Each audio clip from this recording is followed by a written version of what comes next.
समाधान समाधान समाधान। नमस्कार, आदाब, सत श्री अकाल। समाधान में आप सभी का स्वागत है। मित्रों, इतिहास गवाह है कि पवित्रता ने बहुत श्रेष्ठता प्रदान की है मनुष्यात्माओं को, लेकिन पवित्रता की कमी, काम विकार के प्रभाव ने बड़े बड़े सिंहासनों को हिला दिया। बड़े बड़े साम्राज्य इससे नष्ट हो गए। पृथ्वीराज चौहान की बात आप सभी जानते हैं, राणा भीमदेव की बात आप जानते हैं। यदि इनके जीवन में कहीं ना कहीं विकार का अभाव होता तो आज भारत का इतिहास कुछ और होता। चाहे नेपोलियन बोनापार्ट थे, चाहे हिटलर थे, चाहे अन्य शासकों की ओर यदि आप ध्यान दें, उनके पतन की ओर आप ध्यान दें, तो कहीं ना कहीं उसका बीज उनकी अपवित्रता, उनका काम विकार ही देखने में आता है। आज भी ये मनुष्य को दलदल की ओर धकेल रहा है, उसके जीवन को दुखी बना रहा है, अशांत बना रहा है, समाज में बिल्कुल ही अनैतिकता का प्रचार और प्रसार कर रहा है। ऐसे में हम सबका दायित्व तो अवश्य बन जाता है कि हम पवित्रता को, ब्रह्मचर्य को अपने जीवन में धारण करें और इसका प्रकाश सारे संसार में फैलाएं। इसीलिए लगातार हम इसकी चर्चा कर रहे हैं और आदरणीय भ्राता जी, भ्राता सूर्य जी, हम सबको इसका बहुत सुंदर प्रकाश प्रदान कर रहे हैं हमारे अंदर का, ताकि जो अंधकार है वो दूर हो सके। इस प्रकाश को और हम अपने अंतर में भरेंगे आदरणीय भ्राता जी के साथ। तो आइए उनका स्वागत करते हैं। भ्राता जी, आपका बहुत बहुत बहुत स्वागत है। शुक्रिया। बहुत सुंदर प्रतिक्रियाएं भ्राता जी आप देख रहे हैं, पिछले कई एपिसोड से हमें प्राप्त हो रहे हैं, लोगों के प्रश्न प्राप्त हो रहे हैं, मिली जुली प्रतिक्रियाएं आ रही हैं। लेकिन अब धीरे धीरे जैसे एक संशय के जो बादल हैं वो छटते चले जा रहे हैं और कहीं ना कहीं उनके अंतर में ये जागृति आ रही है कि हम भी शायद ये कर सकते हैं। जो आज तक आध्यात्म पथ के पथिकों के लिए ही था, अब वो समाज के अन्य लोग भी धारण करने के लिए उत्सुक नजर आ रहे हैं। बहुत अच्छी बात है। यही तो इस कार्य की संपूर्ण रूप से सफलता होगी, क्योंकि परमात्मा की प्रेरणा ही ये है। तो मैं तो ये देख रहा हूँ कि अनेक लोगों में पवित्रता के बीज अंकुरित हो रहे हैं। बिल्कुल, मैं ये बात देखकर कभी कभी बहुत सरप्राइज भी होता हूँ कि ये कैसे हो रहा है। अनेक लोग, युवक 2-4-5 साल गृहस्थ में रहने के बाद उनके अंदर पवित्रता की तीव्र प्रेरणा आ रही है। तो मुझे लगता है इसके पीछे कहीं ना कहीं परमात्म प्रेरणा अवश्य काम कर रही है। तो मुझे पूर्ण विश्वास है कि अगले 10 साल में इस वसुंधरा पर पवित्रता की एक बहुत जोरदार क्रांति स्थापित हो जाएगी। जी, आमीन। ऐसा ही हो तो कितना सुंदर होगा। भ्राता जी, मैं प्रश्नों की ओर आ रहा हूँ। ये प्रश्न भ्राता जी हमें भेजा है प्रकाश सिंह राजपूत, लिखते हैं कोटा से, और ये कहते हैं, मुझे बचपन से ही ब्रह्मचर्य बहुत प्रिय है। मैं भी स्वामी दयानंद जी व स्वामी विवेकानंद जी की तरह पवित्र रहकर अपने देश के लिए कुछ करना चाहता हूँ, लेकिन मेरे माता पिता व सगे संबंधी जबरदस्ती मेरा विवाह कराना चाहते हैं।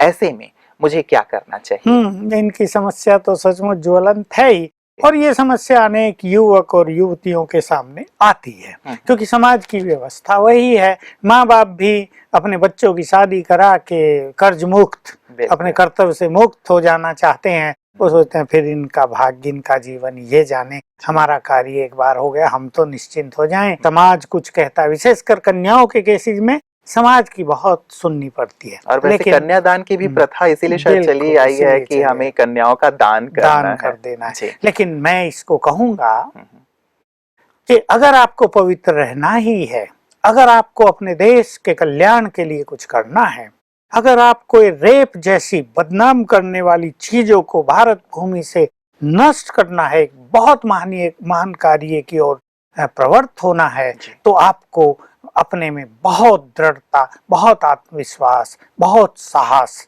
लाना ही पड़ेगा। माँ बाप को भी आपको कन्विंस करना पड़ेगा, उन्हें समझा देना पड़ेगा कि मैं समाज से विमुख नहीं हो रहा हूँ, बल्कि एक महान कार्य के लिए, परमात्मा की आज्ञा का पालन करने के लिए, इस संसार को पवित्रता का दान देने के लिए मैं ये पवित्र मार्ग अपनाना चाहता हूँ। और पवित्रता तो सचमुच पूजनीय है। तो ऐसी कोई बात नहीं कि माँ बाप इससे सहमत नहीं होंगे। तो बहुत अच्छी तरह आत्मविश्वास के साथ यदि अपने माँ बाप को कन्विंस किया जाएगा तो बिल्कुल वो इसमें पूरा सहयोग देंगे। लेकिन दूसरी बात भी मैं सबके लिए कहूँ कि अगर कहीं समाज आपको सहयोग नहीं देता, स्वामी दयानंद को भी तो उसके पिता ने काफी रोका, उसका विवाह ही तो कर रहे उनको थे, भागना जब वो भाग गए। बहुत केसेस जैसे हैं जो महान पुरुष हुए हैं, जिनकी आज समाज में पूजा होती है, मान्यता होती है, वो कहीं ना कहीं भाग कर ही गए थे और पवित्रता को अपनाया था। लोग हंसी में कहा करते हैं कि जब घोड़े पे चढ़ाते हैं ना वर को, जी। तो हंसी करते हैं कि कहते हैं लास्ट चांस है, भागना हो तो भाग जाओ। जी। तो वास्तव में ये अपने ऊपर है। अगर हमारे अंदर अच्छी विल है तो विजय हमारी ही होगी और पवित्रता बनने वालों को कोई रोक भी नहीं सकता। और ये बात बहुत अच्छी लगी लेकिन भ्राता जी की जिस उम्र में आज जो एक बयार चल रही है, एक हवा चल रही है, जिसमें ज्यादातर युवक एक विवाह के बारे में ही सोचते रहते हैं, इनके मन में एक बहुत सुंदर एक बात है कि मैं पवित्र रहकर देश की सेवा करूं और एक नई चीज शुरुआत करूं। बिल्कुल, बहुत सुंदर चीज है। मैं इसको अप्रिशिएट करूंगा और मैं तो युवकों को ये कहा करता हूं कि हजारों लाखों युवक गलत काम करने के लिए माँ बाप की अवज्ञा कर रहे हैं, उनको रोता छोड़कर सुसाइड कर लेते हैं, उनकी बात न मानकर किसी को भी लेके भाग जाते हैं। विवाह करना, नियमबद्ध होकर करना, एक अरेंज्ड मैरिज करना, वो तो अच्छी बात है, लेकिन किसी के साथ भी निकल जाना, भाग जाना, उसमें माँ बाप की भी बदनामी हो रही, समाज की बदनामी हो रही। तो जब बहुत सारे हजारों युवक पाप कर्म करने में किसी से डर नहीं रहे हैं, किसी की बात नहीं सुन रहे हैं, तो तुम पवित्र जीवन बनाने में, तुम देश सेवा करने में, तुम भगवान की आज्ञा का पालन करने में किसी के अधीन क्यों होते हो? फिर उठो और इन सब बंधनों को तोड़कर प्योरिटी को धारण करो और संसार को दिखाओ कि पवित्रता के मार्ग पर चलना कितना सहज हो सकता है। जी, बहुत सुंदर भ्राता जी। भ्राता जी, मैं अगले प्रश्न की ओर आ रहा हूँ। ये हमें भेजा है आदित्य सोनी जी ने इंदौर मध्य प्रदेश से, और ये कहते हैं कि मैं प्रारंभ से ही आपका कार्यक्रम समाधान देख रहा हूँ। अभी आपने बलात्कार व अन्य सामाजिक समस्याओं के निदान के लिए जो पवित्रता व ब्रह्मचर्य का मुद्दा उठाया है, वह सचमुच बहुत साहसिक है। आप हमारी पुरातन भारतीय संस्कृति की ओर सभी को ले चल रहे हैं, इसके लिए आप साधुवाद के पात्र हैं। कृपया इस विषय पर विस्तार से अवश्य प्रकाश डालें कि अपनी पवित्रता की रक्षा किस प्रकार की जाए, ऐसे में जबकि चारों ओर का वातावरण बहुत दूषित व तामसिक है। हाँ, बहुत सुंदर प्रश्न है, क्योंकि जो लोग पवित्रता के मार्ग पर चलते हैं, उनके लिए कहीं ना कहीं ये गंदगी, बाहर की चीजें, फिल्मों में गंदगी, मूवीज में गंदगी, टीवी पर गंदगी, इंटरनेट में गंदगी, ये उनके लिए एक बहुत बड़ी बाधा बनती ही है। तो इसके लिए स्वयं को थोड़ा सा समय देकर एकांतवास करके अपने को कुछ चीजों में बार बार दृढ़ करना आवश्यक है। जैसे ये देह क्या है, मैं जब शुरू में पवित्रता का बहुत अच्छा अभ्यास किया तो मैं सोचा करता था, एक जगह मैंने एक डस्टबिन देखा जो अभी नया नया एक गार्डन बना था, उसमें एक डस्टबिन किसी पक्षी के रूप में बनाया हुआ था। हमें पता नहीं था डस्टबिन है, बाहर से सुंदर पेंट किया हुआ था और वो लगता बहुत सुंदर पक्षी बनाया हुआ। हम तो खींचते खींचते उसके पास चले गए, जाके देखा है तो डस्टबिन है। तो मेरे अंदर तुरंत विचार आया, मैंने अपने साथियों को भी कहा कि देखो ये देह भी तो ऐसे ही है, बाहर से सजाया है, और अगर हम बाहर की खाल थोड़ी सी हटा दें तो अंदर गंदगी के सिवाय कुछ भी दिखाई नहीं देगा। तो हम आत्मिक स्वरूप का अभ्यास करेंगे, पहली जो चीज है, जिससे हमारी प्योरिटी नेचुरल होगी और जिससे ये बाह्य वातावरण की गंदगी है, निगेटिविटी हमारे चारों ओर है, इम्प्योर वाइब्रेशंस हैं, कामुक वाइब्रेशंस चारों ओर फैल गए हैं, प्रकृति भी दूषित हो गई है। ये बिल्कुल इम्पोर्टेंट बात है कि इससे स्वयं को प्रोटेक्ट करना परम आवश्यक है। दूसरी चीज, खान पान पर बहुत ध्यान देना है।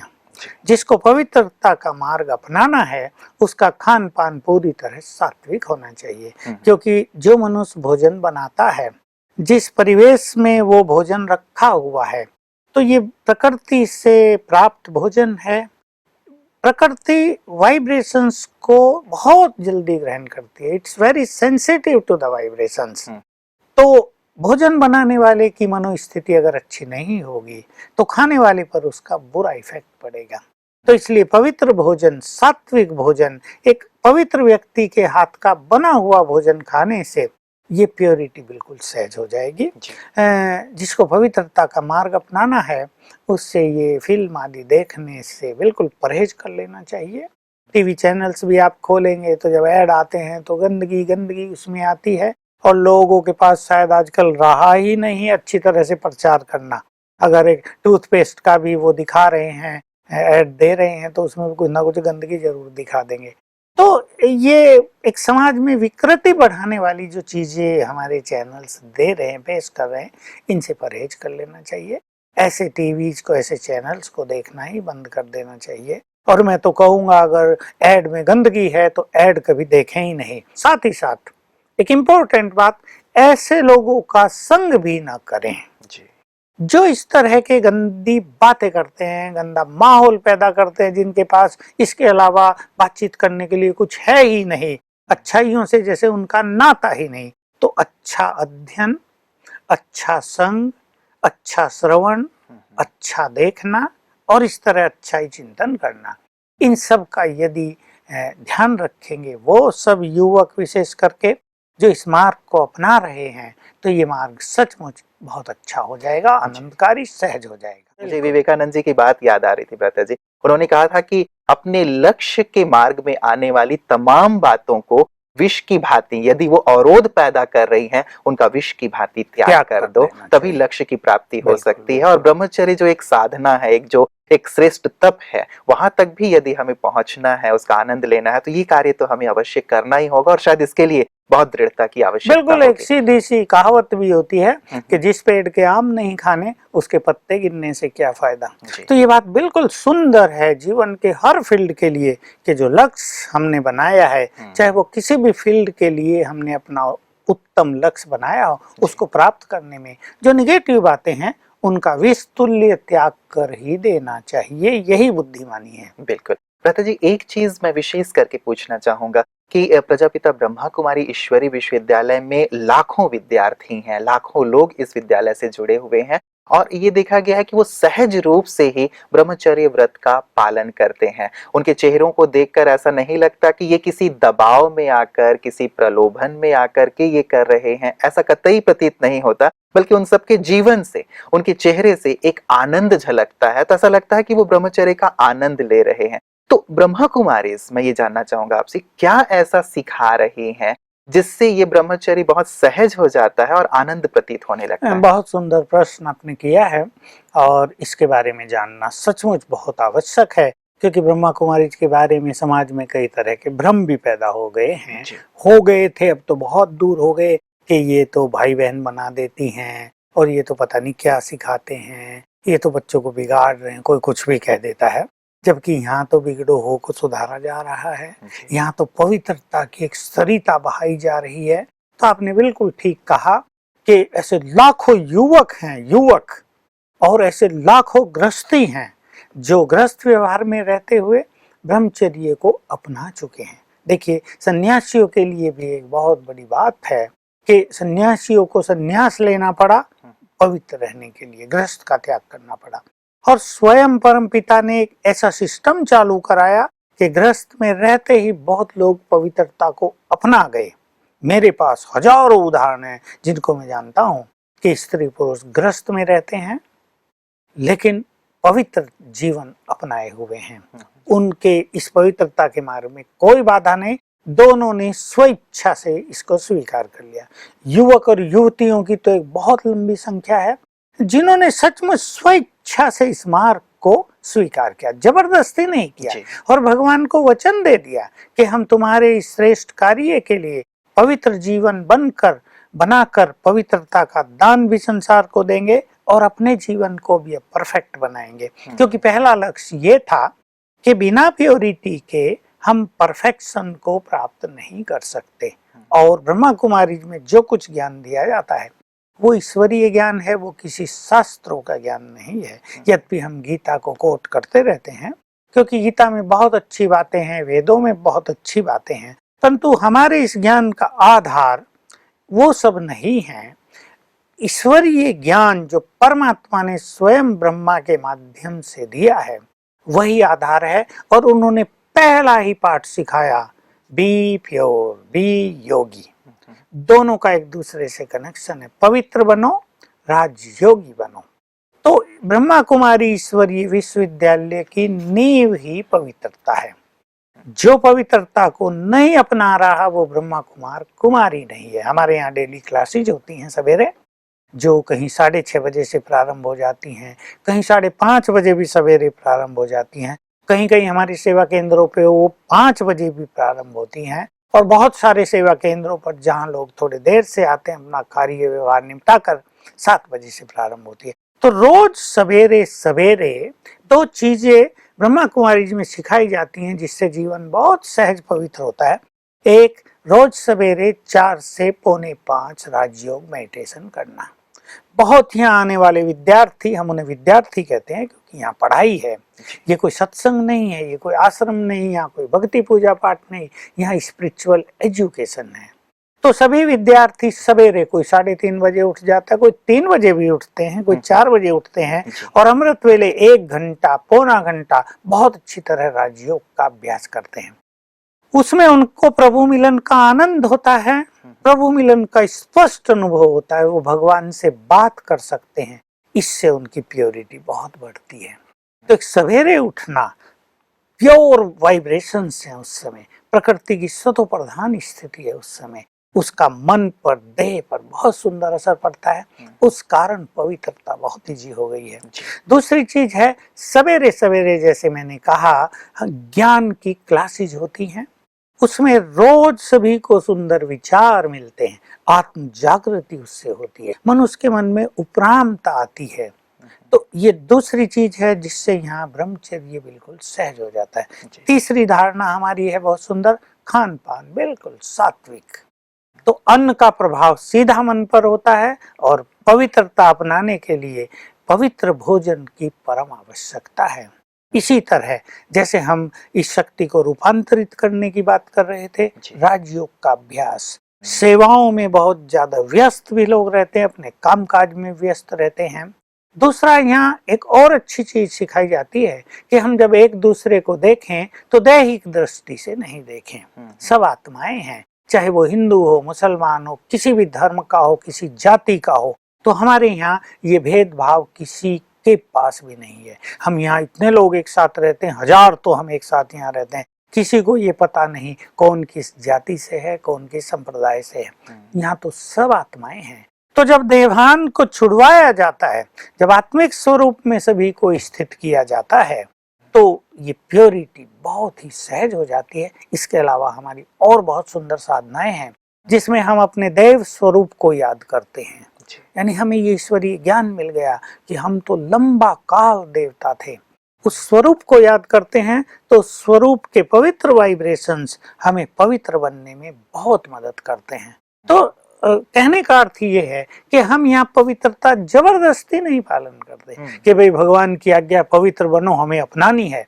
लेकिन भगवान ने इसके लिए हमें सूक्ष्म मनोवैज्ञानिक विधि भी बहुत सारी बता दी हैं, और ये समझा दिया है जो आज तक कहा गया कि कोई पवित्र रह नहीं सकता, ये तो बड़ा कठिन काम है, ये तो अपनी इच्छाओं को दबाने जैसा है, ये तो अपने को कष्ट देने जैसा है। हमें परमात्म ज्ञान के द्वारा ये पता चल गया कि हमारी तो मूल स्थिति पवित्रता है। हम तो हजारों साल पवित्र रहे थे और कल्प कल्प पवित्र बने थे, तो अब भी हमारे लिए पवित्र बनना बहुत सहज है। तो एक साइकोलॉजिकल चेंज भी आ गई, और तो सभी ने क्योंकि परमात्म मिलन के अनुभव कर लिए, सामने बैठे हुए भगवान से सुन लिया, बच्चे तुम पवित्र आत्माएं हो, पवित्रता तुम्हारा स्वधर्म है, अब तुम्हें पवित्र बनना है, अब तुम्हें वापस जाना है, मुक्ति धाम को जाना, इसलिए पवित्र बन जाओ। और ये भी उन्होंने बता दिया अगर तुम अब पवित्र नहीं बनोगे तो एक समय विनाश का ऐसा आ रहा है बहुत जल्दी कि वो परिस्थितियां तुम्हें पवित्र बनने के लिए विवश करेंगे, लेकिन तब तुम्हें पवित्रता का सुख नहीं मिलेगा। तो ये सब बातें हैं। एक संपूर्ण ज्ञान दिया जा रहा है कि क्या है इसकी महत्ता। हाँ। मुझे जो बात समझ में आई वो ये कि इसका महत्व स्पष्ट किया जा रहा है, और महत्व के साथ साथ इसे कैसे अपने जीवन में लाया जा सकता है। दिनचर्या की बात आपने बताई कि प्रातःकाल उठ जाते हैं, मेडिटेशन का अभ्यास करते हैं, फिर ज्ञान भी दिया जाता है कि किस प्रकार से इसे अपने जीवन में लाया जाए, इसका इम्पोर्टेंस क्या है। और आपने ये बात भी बहुत महत्वपूर्ण कही भ्राता जी कि भोजन पे विशेष करके सात्विक भोजन जो है वो कहीं ना कहीं हमारी इस पवित्रता की धारणा के लिए बहुत महत्वपूर्ण है, और लगातार प्रैक्टिस, और एक बात ये भी कि अपने आप को आत्मनिश्चय करना ये भी शायद इसके मूल में है जो बिल्कुल। बहुत ज्यादा मदद करता है। बिल्कुल, बहुत और भी बहुत सारी चीजें हैं, क्योंकि ये टीचिंग्स तो हमें रोज प्राप्त होती हैं। जी, स्वयं को भी देह से न्यारा फील करना, जिसको बॉडी लेस स्थिति एक कहते हैं। लगातार अभ्यास की हाँ, शायद आवश्यकता जरूर बिल्कुल। पड़ती है। शाम के समय भी बहुत अच्छा योग सभी करते हैं, सोने से पहले भी बहुत अच्छा योग सभी करते हैं। जी, और ये देखा जा रहा है कि जिनकी राजयोग की साधना जितनी ज्यादा है, उनकी पवित्रता का लेवल उतना ही ऊंचा उठ गया है। बहुत सुंदर। भ्राता जी, लगातार हम इस पवित्रता और ब्रह्मचर्य के विषय पर चर्चा कर रहे हैं और बहुत सारे हमारे जो दर्शक हैं उनकी मिली-जुली प्रतिक्रिया अब तक आ रही है।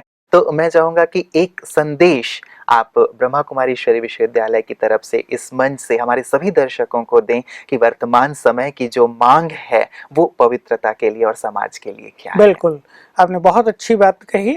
एक समय था कि स्वामी विवेकानंद ने युवकों का आह्वान किया था। जी, एक समय था कि महात्मा गांधी ने आह्वान किया था, आओ अपने देश को स्वतंत्र कराएं। और अब वो समय आ गया है जब स्वयं भगवान हम सबका आह्वान कर रहे हैं, और वो इन शब्दों में कर रहे हैं, हे मेरी देवकुल की आत्माओं, अब मेरे पास आ जाओ। तुमने अपवित्रता का विषय वासनाओं का भोग करके तो देख लिया, हजारों वर्ष तुमने इस जीवन में व्यतीत किए, लेकिन तुमने अपना सब कुछ गंवा दिया, राज भाग्य गंवा दिया, सुख शांति गंवा दी, अपना पवित्रता, निरोग काया, समृद्धि सब गंवा दी। अब तुम्हें पवित्र बनना है। तो मैं अपने विशेषकर युवा साथियों से और बड़ों से भी कहूंगा, अब भगवान तुम्हारा आह्वान कर रहा है। अब तुम्हारी जरूरत भगवान को पड़ी है। जन्म जन्म तुमने उसको बुलाया था, अब उसने तुम्हारी सुनवाई कर दी है और वो तुम्हारी बातें सुनकर इस धरा पर आ गया है। अब वो तुम्हें बुला रहा है, हे मेरे प्यारे वत्सो, अब आ जाओ मेरे पास और अपने जीवन को पवित्र बनाकर देव कुल में सर्वोच्च पद प्राप्त करने के अधिकारी बनो। और अगर तुम पवित्र बनोगे तो तुम्हारी पवित्रता के वाइब्रेशन से ये प्रकृति भी पवित्र हो जाएगी। अगर तुम पवित्र बनोगे तो पवित्र जीवन के द्वारा, पवित्र वाइब्रेशंस के द्वारा संसार की ये सभी समस्याएं समाप्त हो जाएंगी। विशेष रूप से आजकल जो समस्याएं ज्वलंत रूप लेकर, एक राक्षस का रूप लेकर हमारे सामने खड़ी हैं, वो लोप हो जाएंगी। तो मुझे पूर्ण विश्वास है हमारे सभी दर्शक, हमारे सभी युवक जिनके अंदर प्योरिटी के बीज बहुत स्ट्रांगली पड़े हुए हैं, वो पवित्र परमात्मा के इस आह्वान पर ध्यान देंगे और परमात्मा की बात सुनकर अपने जीवन को पवित्र बनाकर इस भारत को देव भूमि में फिर से परिवर्तित करेंगे। तो आइए हम सब मिलकर भारत को स्वर्ग बनाएं, इसको फिर से जगत गुरु के पद पर प्रतिष्ठित करें, ताकि संसार भारत की महानताओं के आगे नतमस्तक हो जाए।